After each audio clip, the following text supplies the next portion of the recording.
All right, class, I'm going to play this video and see if this is helpful for you guys on how to actually take the exam, not like any content here. Video will walk you through the AP 2020 exam's important steps and offer tips. 2 days before the exam, you will get an email with your AP ID and an e-ticket that will take you to your personalized exam. Check in 30 minutes before your exam starts. The first thing you'll do is enter your 8-character AP ID, and then fill out all your personal information. Note the timer at the bottom of the screen. Hit continue. The exam will automatically start when that countdown hits 0. And once it starts, the timer located at the bottom will count down how much time you have to read your question, craft your response, and submit it. If your exam has 1 question, you will have 50 minutes. If you have 2 questions, you will get 30 minutes for the first one and 20 minutes for the second one. If you are approved for extended time, it will be added automatically. The timer will turn red when you have 5 minutes left. That's when you should wrap up your work and start submitting your response. Once that timer hits 0, you will automatically be moved to the next question. This is important. You can get partial credit for a partial answer, but you will not get any credit if you submit nothing. You can use any device to take this exam: a desktop, laptop, tablet, or phone. If you're typing on a desktop or laptop, you can reduce the size of your browser window so you can see the question and your text file side by side. Type your AP ID and initials at the top of the page. You can also write your responses on paper. If you're writing by hand, using number 2 pencil or a pen with blue or black ink. Use white paper, lined or unlined, and write legibly.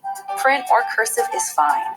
You can place your phone next to your paper so you can... All right, so one thing to note, when you type your exam, if you type it or you can write it, you want to make sure at the top of your exam, and they'll tell you to do this, is to put your AP ID number. So make sure you know that, so you're not like fidgeting around for that on the exam day. So make sure you have your AP number and you're ready to type that in. So let's see if it gives us any more information. Now, I just would recommend that you just type it, just because taking a picture on your phone, etc., and then trying to upload it, I just think it's easier to type it.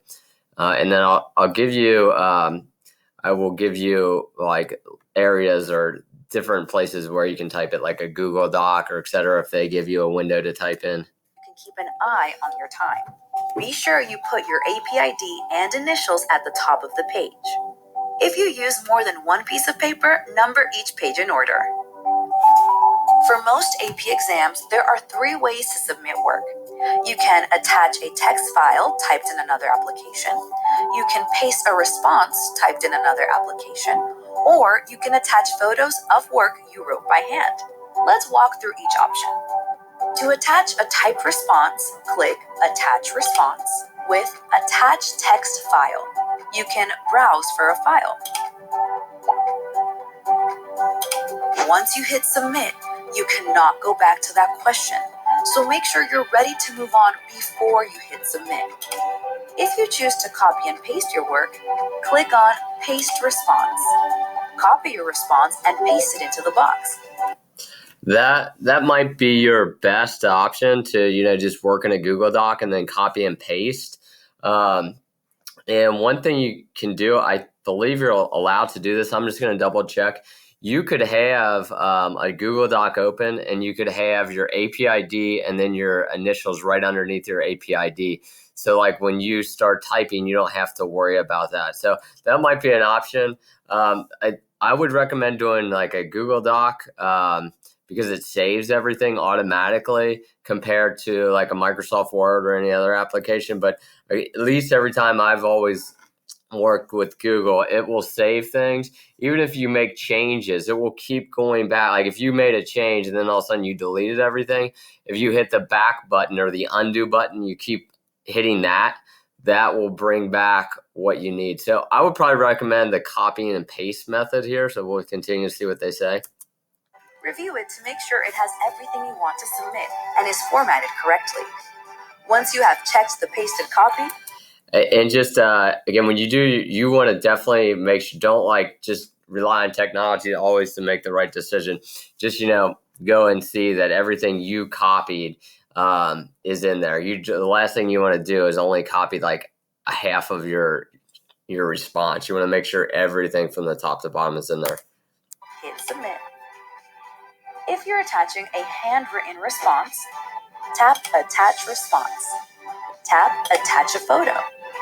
Make sure it is vertical and you are in a well-lit space. Snap your photo. And just so you know, you can write this. It is possible to write it. So if you would like to do it, if that's easier for you, then you do have to go through these steps of attaching your photo, uploading, etc. So it seems like a little bit if your more response has more than one page, make sure work you for you. attach the pages in order. Remember, once you hit submit, you cannot go back. If you just have one question for your exam, that's it. You're done. For exams with 2 questions, if you finish the first one with time to... And we will just have one question. Just to remind you, we will just have one question with 5 documents to analyze. Spare, a timer will start a countdown for when your second question will automatically start. When you see this screen, the timer has started for your second question. The process for answering question number 2 is exactly the same as for question number 1, except you have 20 minutes to read the question, work on your response, and submit it. Once you submit your second answer, you're done. Some AP courses like world languages and music theory will have exams that work a little differently. To learn more about these courses and more details on AP 2020 exams, go to cb.org/AP2020. All right, and this might be something that could be helpful for you. cb.org/AP2020 will give you some more information. The big thing you want to know is what is your AP exam ID and what your initials are. So your AP exam ID, I guess I should not put them all up there, but if you do not know your AP exam ID, just email me.